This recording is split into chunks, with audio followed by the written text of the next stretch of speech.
Hey everyone, and welcome to another episode of the Hayek Program Podcast. While you're listening to this episode, if you think of someone who you know would benefit from listening to it, we'd love to have you share the episode with them. Maybe as you're grabbing lunch together, or even just with a quick text. Word of mouth is the primary way that we grow the reach of the podcast, and we'd be honored to have your help as we work to provide these conversations for other lifelong learners. Thanks once again for listening to the podcast, and with that, let's get to the episode.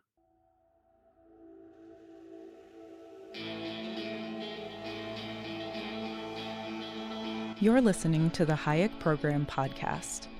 This podcast includes audio from lectures, interviews, and discussions from scholars and visitors of the F.A. Hayek Program for Advanced Study in Philosophy, Politics, and Economics at the Mercatus Center at George Mason University.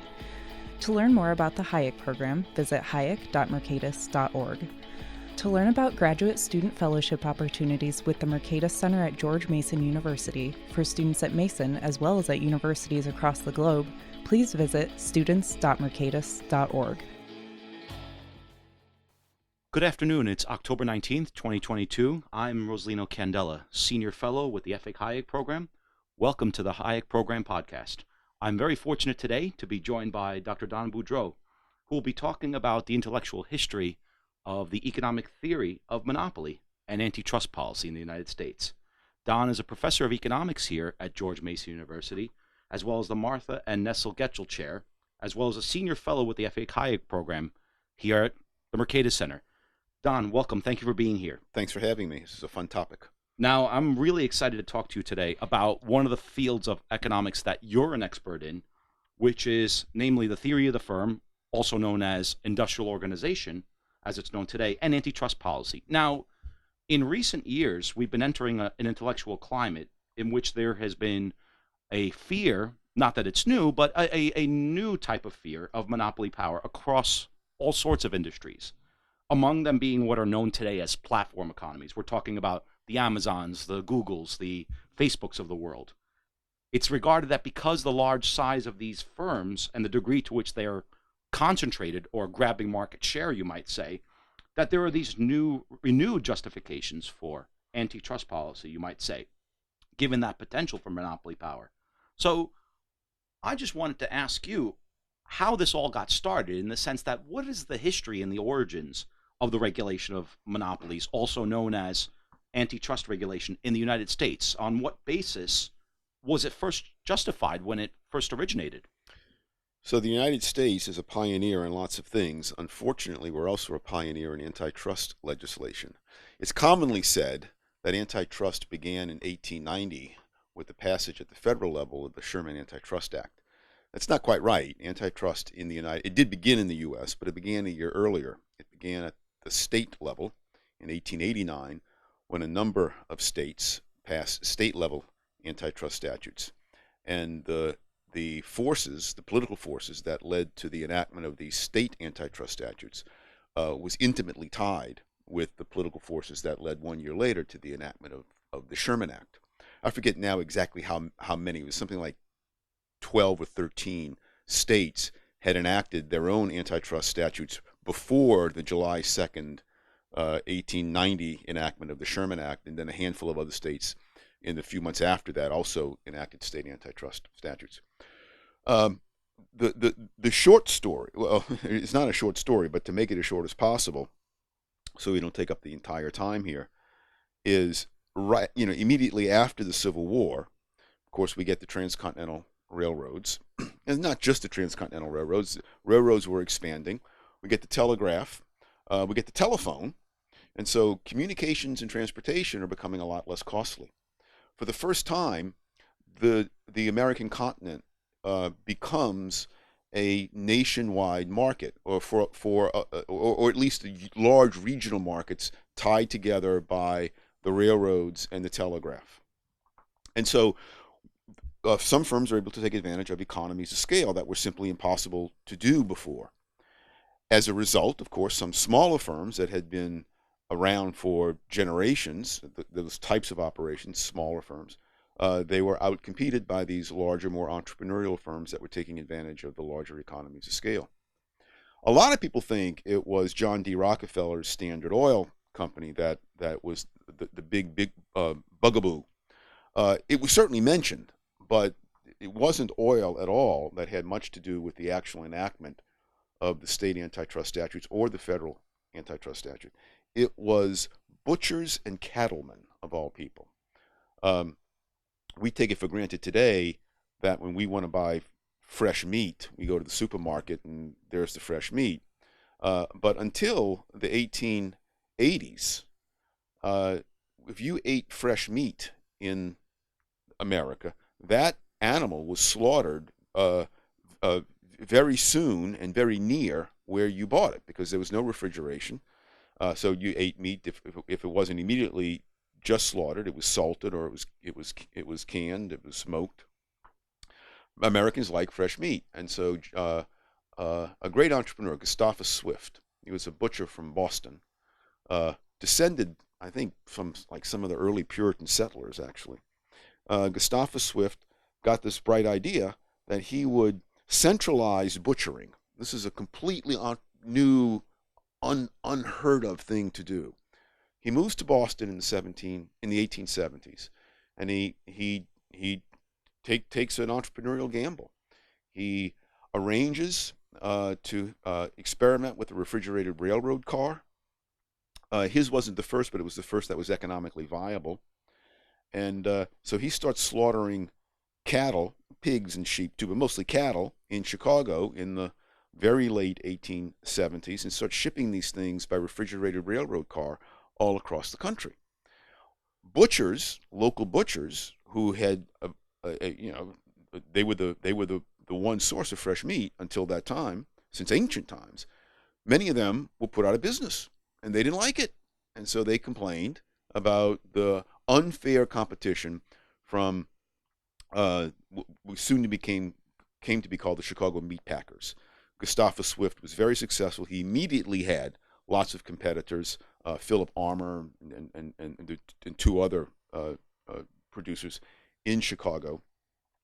Also, the cattlemen who would supply the local butchers, their markets were upset, because now you had the stockyards in Chicago. Cattle raising became different than it had been earlier, and so a lot of independent cattlemen lost their markets. A lot of local butchers lost their markets. They formed trade associations, special interest groups, and they were very loud, and they complained about their loss of market.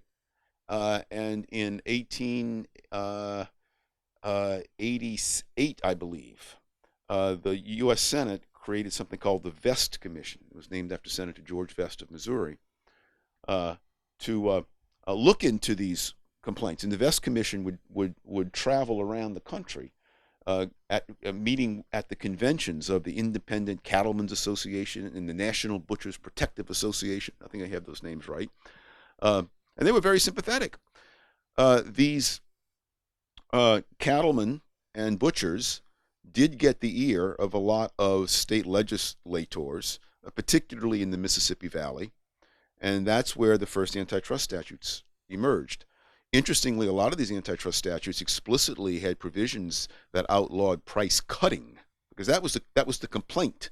That the complaint wasn't about high prices. The complaint was that Gustavus Swift and his fellow Chicago meatpackers were pushing down the price. I mean, and they were. The price of fresh meat in the United States in 1886 was 30% lower, in the real price, 30% lower than it was in 1881. In 5 years, it had dramatically fallen. Fresh meat, for the first time, became affordable by ordinary Americans, and so Americans were literally eating it up. But the butchers didn't like it. There were reports at the time. Some of the propaganda was that, oh, well, you're eating this meat slaughtered in Chicago, but that's really, really dangerous. I've looked at the records of the time. There's no evidence that the meat that was slaughtered centrally was any less safe than was the meat that people had gotten from local butchers.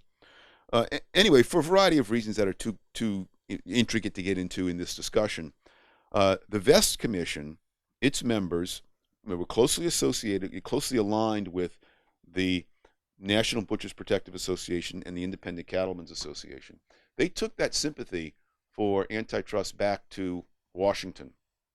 Senator John Sherman, the younger brother of William Tecumseh, Senator John Sherman, his principal interest was the tariff. He was a Republican. Republicans of the era were famously protectionist. Republicans are returning to those roots today. And Senator John Sherman he knew that in the Senate he would soon have to take up the battle of what would later be called the McKinley Tariff. Representative William McKinley of Ohio, Senator John Sherman of Ohio, they were both Republican protectionists. The McKinley Tariff, which was enacted in October of 1890, was at the time either the biggest or certainly one of the biggest tariff increases in American history. It was an overtly piece of protectionist legislation. A number of people by this time had recognized that, they say they're good for the economy, but they are, as they came to be called, the mother of monopolies. So you had a lot of economists, you had a lot of classical liberal newspaper reporters and pundits pointing out the dangers and monopolization of the tariff. And someone went up, I don't know who, but went up to John Sherman and said, people are accusing you because, you're a leader, you are the leader in the Senate, one of the leaders in the Senate for tariff protection. And they're accusing you because of your support for tariffs of being pro-monopolist. Well, we have this antitrust bill that we're considering that is being pushed by members of the Vest Commission. The members of the Vest Commission, I think, thought it was mostly just symbolic at the national level. And John Sherman thought this was a fantastic idea. He can cleanse his name of being a pro-monopolist by having his name on this antitrust statute. And the term trust is anachronistic. It was, it was the legal form that a lot of these big companies took, but it was considered to be supposedly an anti-monopoly piece of legislation. And so John Sherman didn't write the statute. It was written by Senator Edmunds from Vermont. Sherman wasn't really all that interested in the statute, except insofar as it would shield him from accusations of being a pro-monopolist. And so if it's the case, as a lot of people today falsely claim, that the Congress in 1890 was concerned about the alleged monopolization of the American economy back then, a couple of things would be true that are not true. One thing that would be true is that we would observe, if we looked at the prices that consumers were paying up to the enactment of the Sherman Act or these state antitrust statutes, we would observe prices rising, because that's what monopolists do. They raise prices and restrict output. We would also observe Congress being very concerned about the welfare of consumers. Well, if we look, my former colleague here at George Mason, Tom DiLorenzo, wrote a very famous paper in 1985. He was the first to actually look at what happened to these prices of these alleged of the products sold by these allegedly monopolized industries. Lo and behold, the prices were falling and falling faster than was the fall in the general price level at the time. It was a period of deflation. And the outputs of these industries was rising at an enormous rate, faster than the output was rising for the economy as a whole. So output was rising, prices were falling. This is highly inconsistent with monopolization. And also, if Senator John Sherman were, as he is portrayed today by a lot of naive people, as a great friend of the consumer, then why only 3 months later, in October of 1890, did he support enactment of the McKinley Tariff? Because everybody knew that the McKinley Tariff would raise prices, and that's why John Sherman supported the tariff, because he knew it would raise prices. He was a protectionist. He wanted to help politically powerful business people. He wasn't interested in helping consumers. He was a politician who was interested in helping special interest groups. So that is about as, even though it wasn't very short, that's about as short as I can make the thumbnail sketch of the early history of U.S. antitrust legislation. No, but you highlighted something very important, something I wanted to get to, is that how antitrust regulation and its justification has evolved. We usually think of monopoly power as firms raising prices, but at the time, it was to prevent predatory pricing. For example, rival competitors attempting to lower the prices to the benefit of the consumers, but in effect, it was a protectionist measure for producers rather than consumers. That's right. But it leads to another important By the way, point.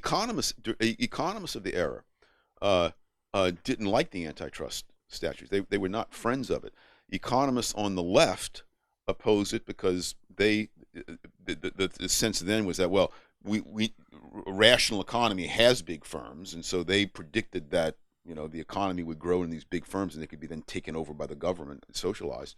Sensible economists understood that freedom of contract and competition were keys to protecting the consumer, and that the antitrust statutes would interfere with the experimentation that takes place in the market process with different kinds of contractual arrangements and different kinds of industrial organizations.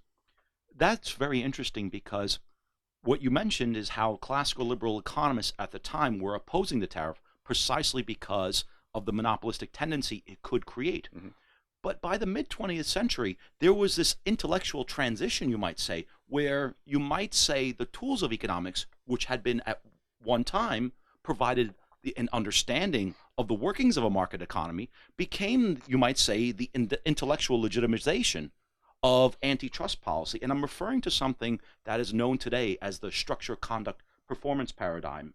Can you talk a little bit about what that paradigm is in the study of industrial organization, and who were the key figures that gave rise to this paradigm, and what policy has it implications did it have for antitrust policy? The structure, conduct, performance paradigm grew directly out of the theory of perfect competition, which of course came to be formed in the 1920s, really came to be finalized, ironically enough, by Joan Robinson, and even more so by Edward Chamberlain in the 1930s, who they wrote books on imperfect competition and the oddly named monopolistic competition of Chamberlain. And this is a very static view of competition. Economics by this time economists had lost sight of the process nature of an economy, and they became more and more enamored of equilibrium conditions. And so you eliminate uncertainty, you assume perfect knowledge, and then you can describe these beautiful equilibrium conditions that, if they were true, and all the assumptions held in the real world, that would be almost a divine state for consumers. One of the so as you know, Rosolino, the 1930s it's what G.L.S. Shackle called the years of high theory, right? And so there was a lot of very good theorizing going on. So this is the era in which the still familiar cost curves that students in principles in intermediate microeconomics learn. These are all derived from the works of Robinson, Chamberlain. Jacob Viner did some work along these lines. It's all very static, and they show the optimal conditions under which given products, so that they're given and they're fixed. They're not going to change, and they're just out there. We never learn exactly who decides to invent these products and innovate them, but they're just out there, and the costs are rather objective, and the costs are pretty much exclusively a function of the scale of operation of the firm, meaning how large is the firm. The size of the firm then is going to be determined by how much the firm is going to produce.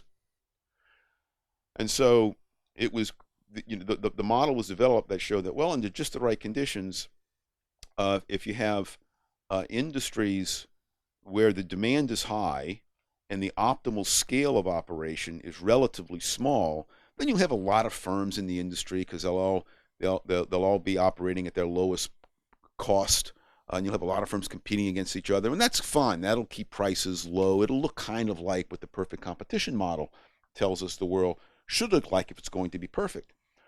But lo and behold, when we look out in the real world, we don't see industries populated by many firms. We see industries populated by a few large firms. And so the structure of the industry is concentrated, as opposed to having many competitors that put sufficient competitive pressure on each other to keep prices low. So the structure of the industry is large and concentrated. So when that structure is that way, the conduct of the firms will reflect that structure. Well, you don't have a lot of competition, so you'll conduct yourself less like less like a competitor and more like a monopolist. So the performance of the industry will not look anything like a competitive industry. It will perform like a monopolistic industry. Freedom of entry was either assumed away, or the conditions that were established for it were so ridiculous that economists felt justified in assuming that, well, possibility of entry would not discipline existing firms. The main economist associated with the structure, conduct, performance paradigm was the Berkeley economist Joe Bain, B-A-I-N, in the mid 20th century. It was a very mechanical notion of the way the economy works, but you're correct. It was the dominant view of economists from, I don't know exactly when, I would say the end of World War II through the early 1970s.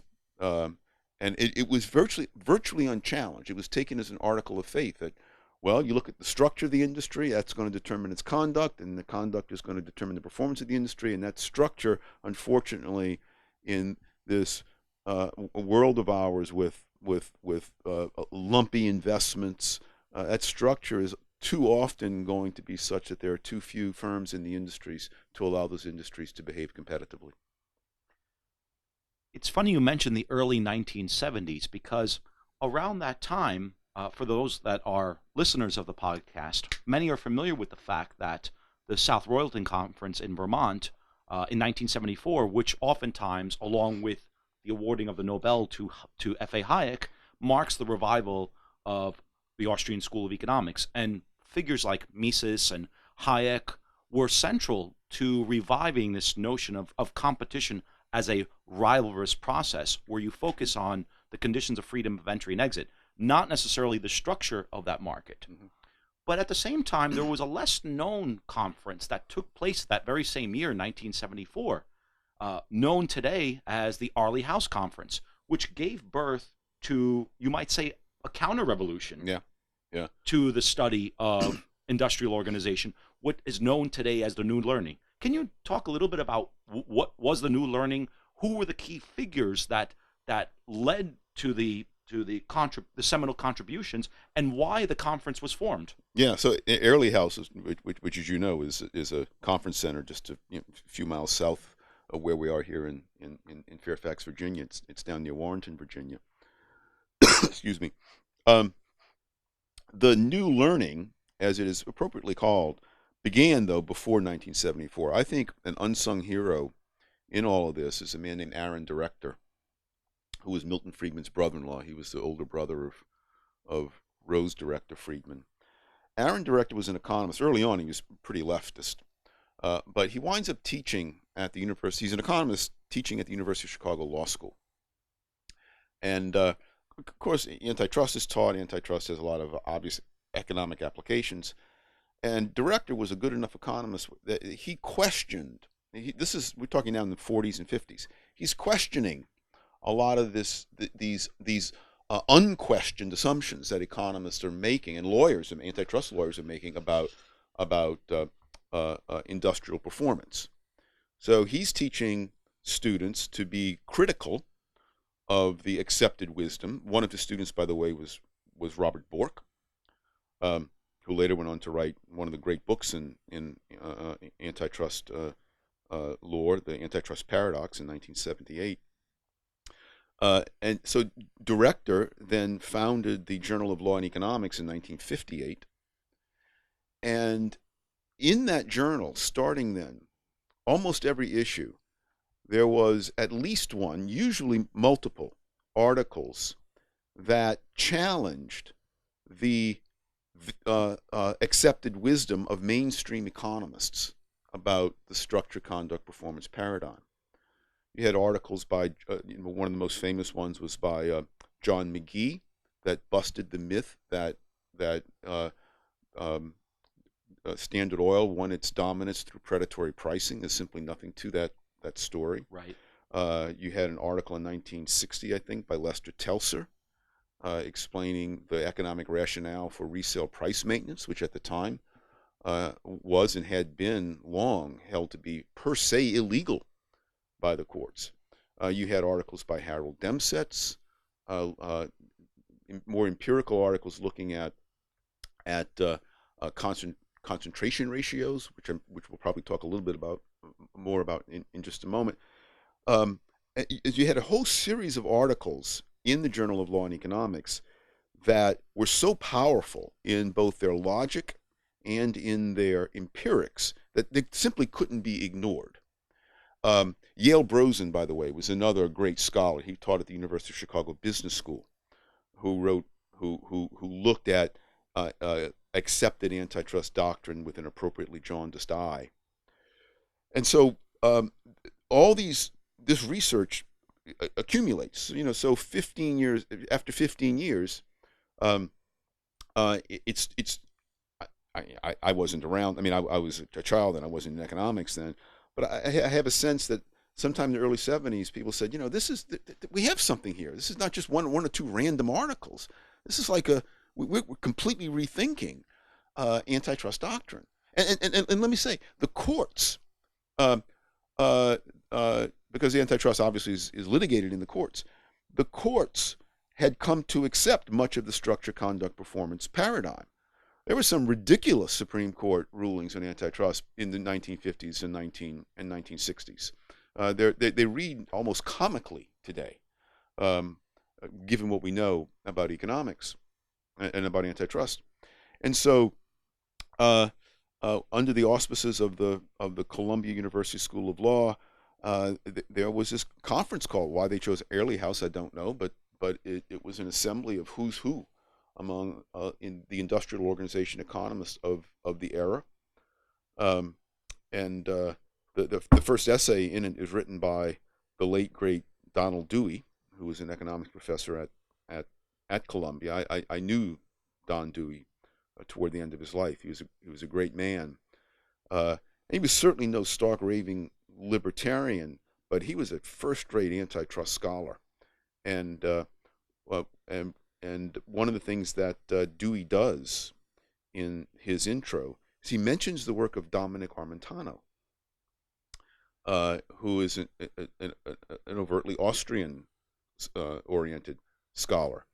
And unfortunately, Dom Armentano's work, which I think is just superb, it's largely ignored, even today, by a lot of the better antitrust scholars. Donald Dewey told me personally, and he says it in the introduction to the collection of papers from the New Learning Conference at Airlie House, he praises Dom Armentano's work as being one of the instrumental, as at least capturing some of the essential insights of what economists had learned by the early 1970s, that it was important to allow the economy to experiment with different contractual arrangements, different industrial forms, that monopoly was almost all. If you found monopoly in the economy, if you looked hard enough, you would find it has nothing to do with private practice. If you truly found a monopoly, you would find some government restriction behind it, getting back to the tariffs as a form of monopoly power. Anyway, the New Learning Conference, in a way, just sort of gelled and was the pinnacle of this research that had been going on chiefly in the Journal of Law and Economics, not exclusively, since 1958. And that research continued well into the 1980s. By the mid-1980s, fortunately, it had an impact, this research did, on the courts and on the federal bureaucracies that applied antitrust. And antitrust kind of went dormant. Not completely, but it kind of went dormant from the late 1970s up through the 1990s, really, until the mid part of, until just a few years ago, actually. It's a great triumph of ideas. But as you alluded to a moment ago, these ideas are now lost. We are traveling back in time very fast to this benighted era of the 1950s, the way people thought in the 1950s and 60s about industrial structure and the antitrust. Now, you mentioned something very important. Many of the figures that you've just talked about come out of the University of Chicago or the Chicago School of Economics. But one thing that I think it's important to note is that antitrust policy, to the average person, may seem to be cut across ideological lines. Like individuals who are in favor of antitrust, they are anti-market, and those individuals that are against antitrust policy, they may be pro-market. But even at the University of Chicago Law School, there wasn't this homogenous agreement on the role of antitrust. So in many ways, you could think about the differences in how economists approach antitrust policy is based on their understanding of economic theory. The person I have in mind is, for example, George Stigler, who is regarded as, you may say, one of the figures, along with Milton Friedman and Gary Becker, of the modern Chicago school. But he had an interesting understanding of the role of antitrust regulation. Can you talk about that? Yeah, and so this is one of these instances in which the term Chicago School becomes kind of misleading, because it refers to very different styles of thinking when it comes to antitrust.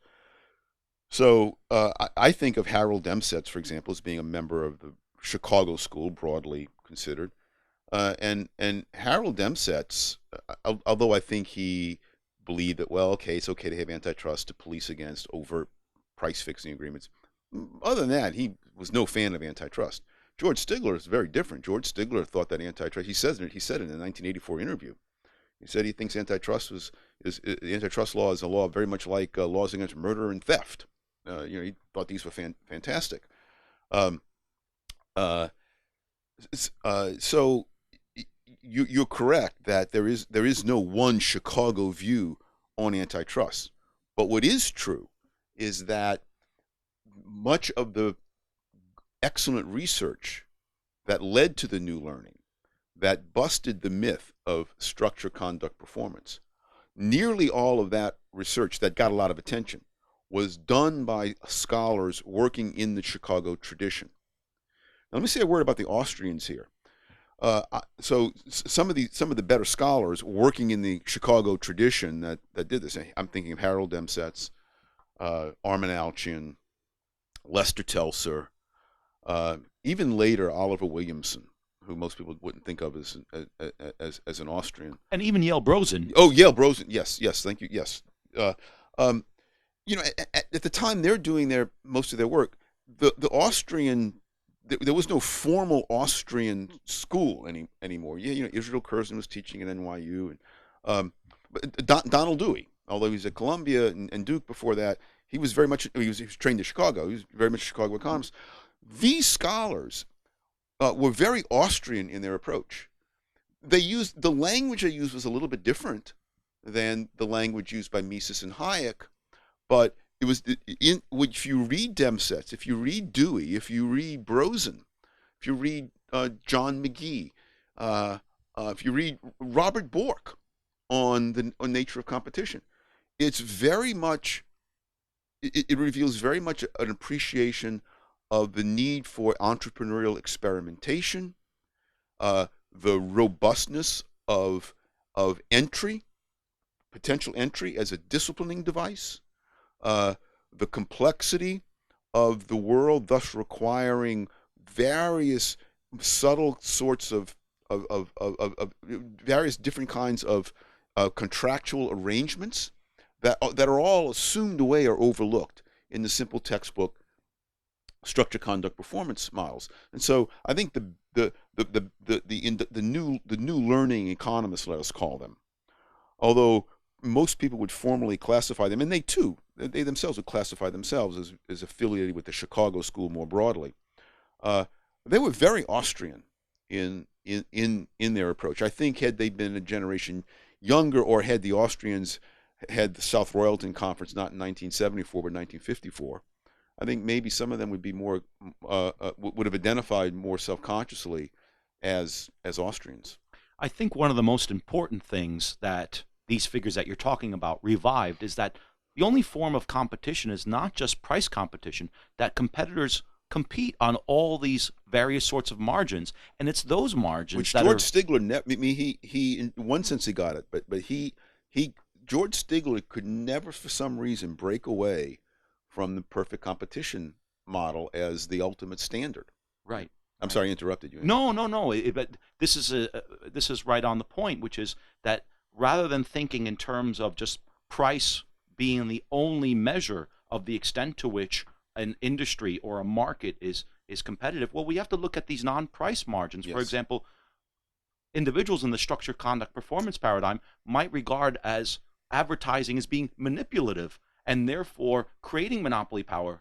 But these figures that you're talking about, they resonate with the Austrians and say, look, in a world in which there's imperfect information, advertising actually creates relevant information about relevant competitors, relevant substitutes, and as a disciplining has a disciplining effect on monopoly power. And thus advertising is essential to entry.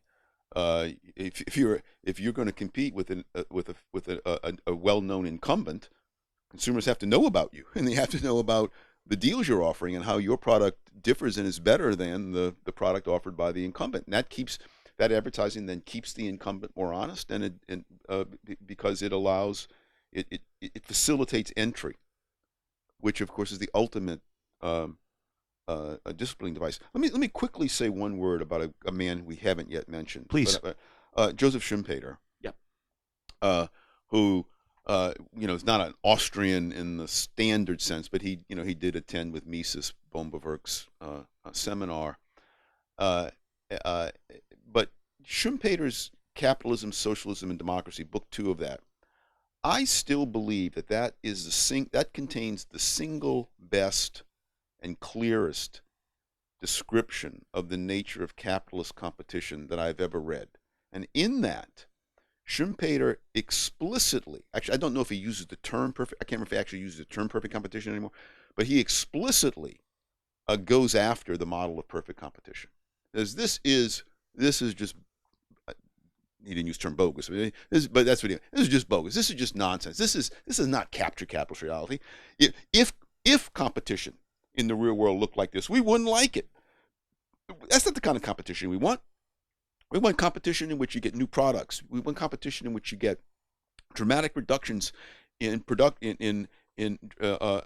production costs caused by innovation in the methods of production and distribution.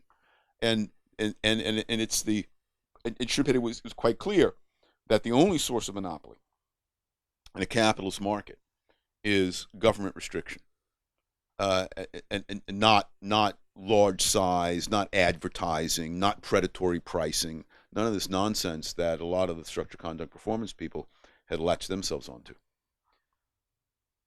I want to go now back full circle to where we had began. I had mentioned what is the basis, you might say, not the only basis, but one of the renewed reasons for antitrust regulation with respect to the rise of platform economies. Now, Mark Twain was once quoted as saying that history doesn't repeat itself, but it often does rhyme. And in recent years, the earlier arguments against antitrust regulation that were provided by some of the figures that we talked about, including figures from the Austrian school, but also from the Chicago school, those economists at UCLA, but also the Virginia School of Public Choice, for example, Gordon Tullock, talking about rent seeking and how regulations that are oftentimes produced in the public interest actually is in fact predicated because of the time and effort spent by producers to capture monopoly privileges, just like what you discussed earlier. But now it just seems as if these arguments that were once stated, that you outlined in great detail, no longer seem to be relevant with respect to platform economies. So can you explain a little bit about what that term means? What are platform economies? why are they perceived to exercise monopoly power and therefore justifying antitrust regulation? So I think I think you've already identified what's meant by platform economy. So you think of something like Facebook. Facebook provides a platform on which its users can communicate with each other, send pictures of their, what they had for dinner, and send pictures of their vacation. And so a lot of what is actually supplied, the actual detailed substance of what is consumed as a result of those companies' existence, is supplied by the users. So the users use it as a platform to share information with each other. And by the very nature of that kind of product, the greater the number of people who are on the platform, the greater the number of the more valuable that platform is to any one user. If it's just you and me in the platform, it's not very valuable. But if it's you and me and 10 billion of our 10 million of our best friends, then it's very valuable because we can communicate, with lots of people. And therefore, it has this network effect. It has a network effect. But so look, of course, the details of the technical details, the contractual details, the economic details, the cost structure details of Facebook and Twitter and Google differ from the details of the U.S. auto industry in the 1950s, which differed from the details of the kerosene refining industry of the 1890s. But I think these details should not mislead us. What is common throughout all this history are new forms of enterprise, and when they're new, they're unfamiliar. These new forms of enterprise disrupt older ways of doing business, and so the older businesses that are harmed, they don't like it. And a lot of people are just a lot of people are just fearful of new things. Wow, I'm not. Oh, what is this? I was accustomed to driving to the Sears store when I wanted to buy something. Oh, this Amazon thing, this is weird. This is strange. History is littered with fears that the new and the big are going to somehow take over the world and crush us all. It hasn't happened. I see no reason to believe that the fears expressed today about Facebook and Amazon and Google are any different than the fears that were expressed in the 1880s about John D. Rockefeller's Standard Oil and Gustav Swift's meatpacking company in the 1930s. I don't know how many listeners will be familiar with this. In the 1930s, the great fear in America was the A&P supermarket. It was the first, and actually one of the few nationwide supermarket chains. And the Robinson-Patman Act, part of the justification for passing the Robinson-Patman Act in 1936, it was one of the follow-on antitrust statutes, was to protect Americans against the concentration of the grocery industry from the A&P supermarket. And what was A&P's great crime? Well, my gosh, it was lowering prices, and it was making grocery shopping much more convenient for consumers. Obviously, today we don't worry about supermarkets being, well, I don't know, people worry about, well, I guess until recently they worried about Walmart. So the details, the names of the companies all change. The fears remain the same. I see no reason to second guess history. History provides no examples that I'm aware of in which a firm unprotected by special government privileges gains monopoly power in a way that it abuses consumers for any length of time at all. The minute a firm starts doing that, profit-hungry entrepreneurs sweep in, this is the market process, and compete that company either into being a better servant of consumers or out of business.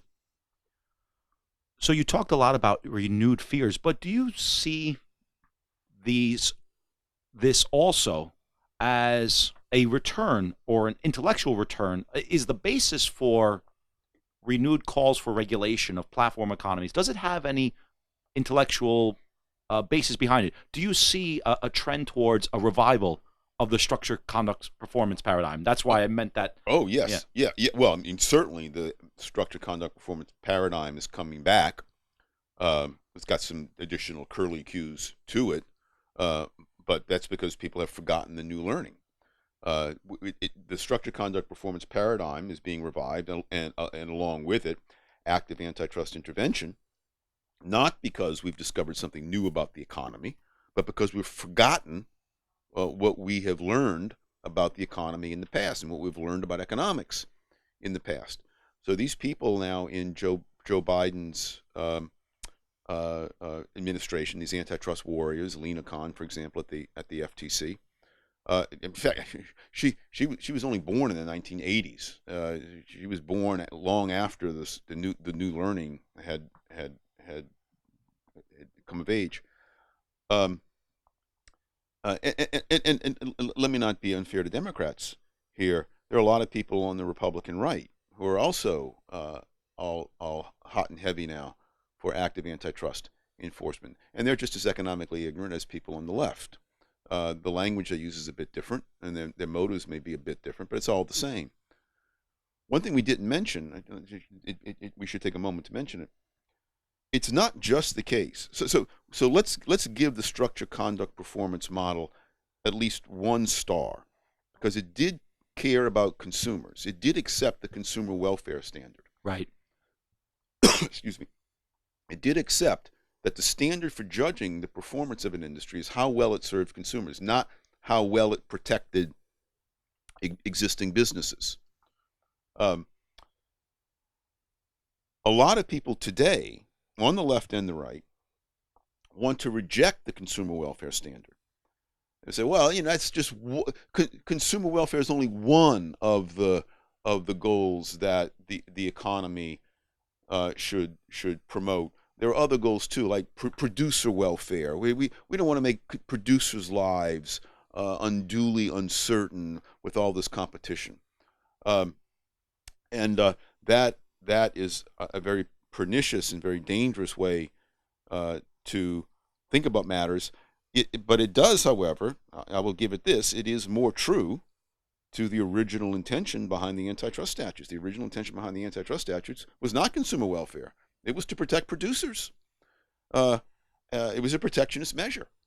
And so two of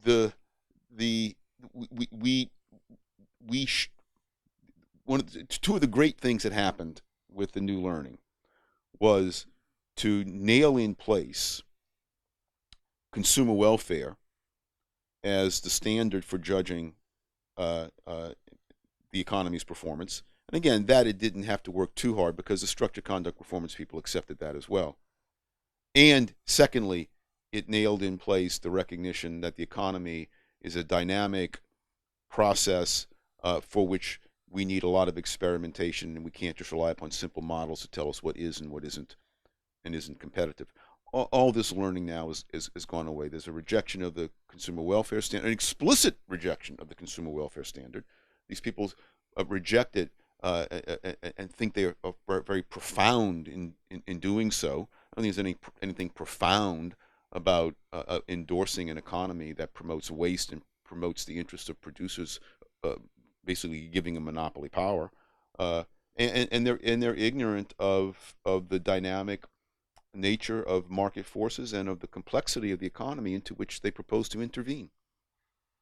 So I just want to conclude with a following question. It may be one of despair, but it could be one of hope depending on how you answer it. We talked a lot about the interplay between ideas and interests. For example, that in one sense, antitrust regulation, the regulation of monopolies, have been motivated by special interest groups. But at the same time, the power of ideas plays an important role. Yes. And I just wanted to see what your take is about this interplay between ideas and interest in our understanding of what is monopoly power and the policy implications that follow.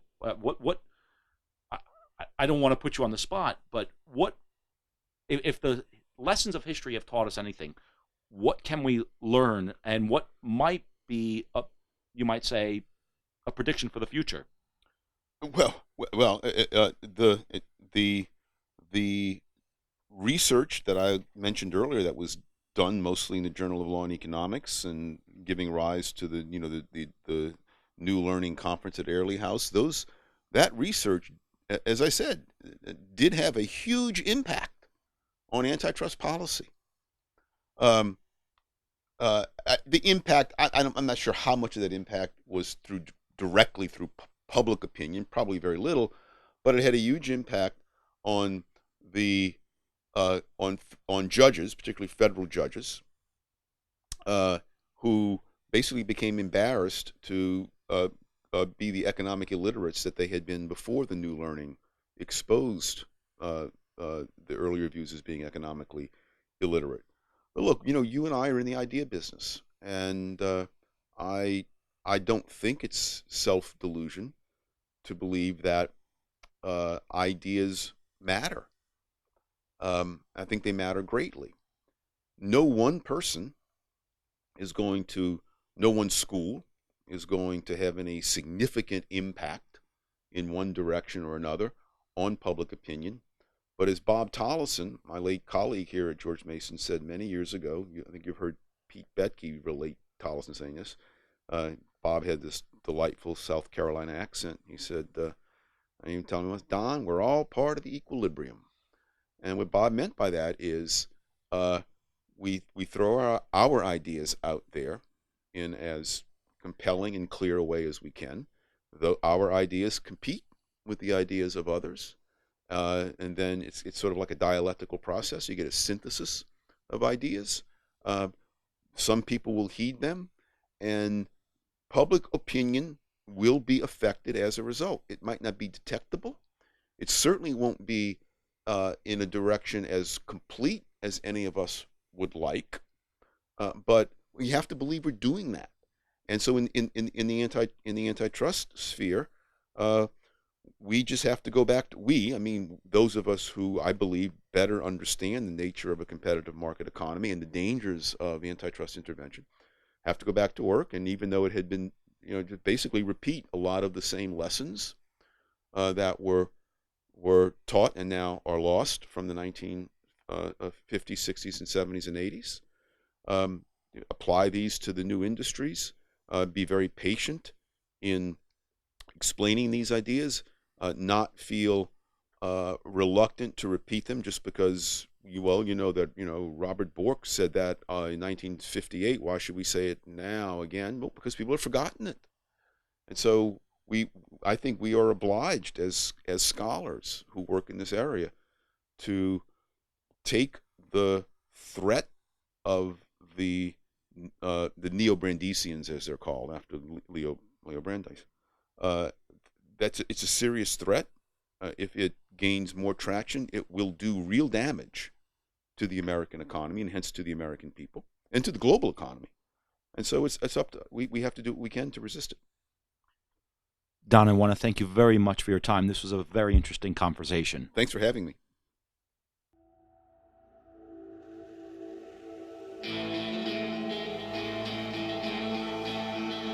Thank you for listening to the Hayek Program Podcast. To learn more about the research, scholars, and work of the Hayek Program, visit hayek.mercatus.org. For more information about graduate student fellowship opportunities for students at Mason as well as at universities across the globe, please visit students.mercatus.org. We hope you recommend students to our programs or consider applying yourself.